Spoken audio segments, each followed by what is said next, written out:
मालिक अश्तर, हम तेरे सनागर, हम तेरे नौकर।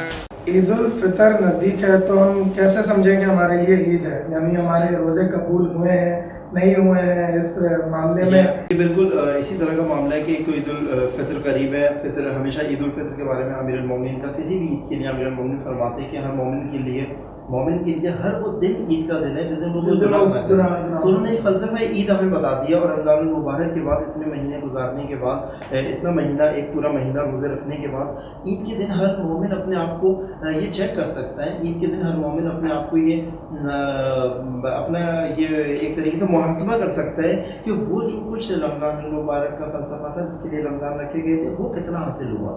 यानी उस तक़वा जो मुझे हासिल करना था, रमज़ान का जो हदफ था, तक़वा मेरे अंदर कितना पैदा हुआ तो मेरी ईद है। एहसास मज़लूमियत का अगर मेरे अंदर पैदा हुआ तो मेरी ईद है। मसलन मैं खुदा से पूरे रमज़ान मग़फ़िरत मांगने आया हूँ, माफ़ी मांगने आया हूँ, और मेरा अपना बेटा, मेरा अपना भाई मुझसे नाराज़ है, वो मुझसे माफ़ी भी मांग रहा है और मैं उसको माफ़ करने के लिए तैयार नहीं हूँ, तो ऐसा नहीं होगी। क्योंकि ईद उल फितर भी फितरत से है। जब तक आप अगर ईद के दिन अपनी फितरत की तरफ वापस लौटे हैं तो आपकी ईद है।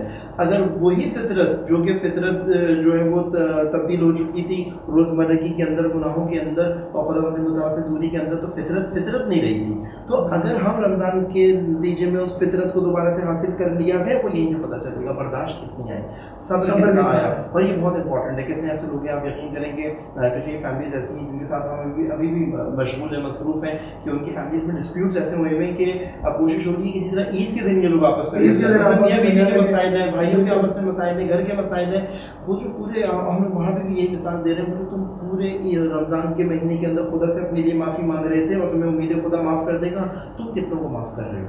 तो हम उनसे कह रहे हैं कि भाई तुम ये मत सोचो कि मैं मर्द हूँ कि हमेशा औरत को झुकना होता है। नहीं, अगर तुम चाहते हो खुदा बंदे मुताल तुम्हें माफ़ करे, तुम किसी और को माफ़ करो। हदीस लफ्ज़ी है कि अगर झुकने से किसी की इज्जत कम होती है माफ़ी मांगने से, तो वो क़यामत के दिन रसूल खुदा से ले ले, इज्जत कम होती है। हाँ, और हम इसको इस तनाज़ुर के अंदर भी देख सकते हैं कि अगर वो चाहता है कि उसका दिल नरम हुए तो उसका दिल चाहेगा कि अगर जब वो मेरी बीवी है, मेरी बहन है, मेरा भाई है, आप पहल कर दें ईद के दिन उसके साथ उससे मिलने। ये ईद आपके लिए किसी खुशी का मौका है, यानी आप खुद भी दूसरों के लिए भी ईद का एहतमाम करें, फिर आपके लिए ये ईद है। मसलन अगर लोग आपकी वजह से मुश्किलात में हो, लोग आपकी वजह से तंग हो, और मैं कहूँ कि बस खुद पहली शवाल ईद नहीं है, मेरी एक हालत है जो मेरे लिए इसको ईद बनाएगी। खुदा ने इसको ईद करार दिया है, मैंने इसके लिए कितनी तैयारी की है और मैं भी अपने आप को इस काबिल बना सका कि मेरे लिए भी वो ईद करार पाए। वो इन्हीं खुसूसियात से होगा जो इंसान को फितरत के नज़दीक करती है। तो उसके लिए ये ईद है कि खुदा मुताल सबको अपने हकीकी माना के अंदर इंशाअल्लाह उनके लिए ईद के दिन को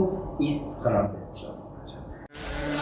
कहे मालिक अश्तर, हम तेरे सनागर, हम तेरे नौकर।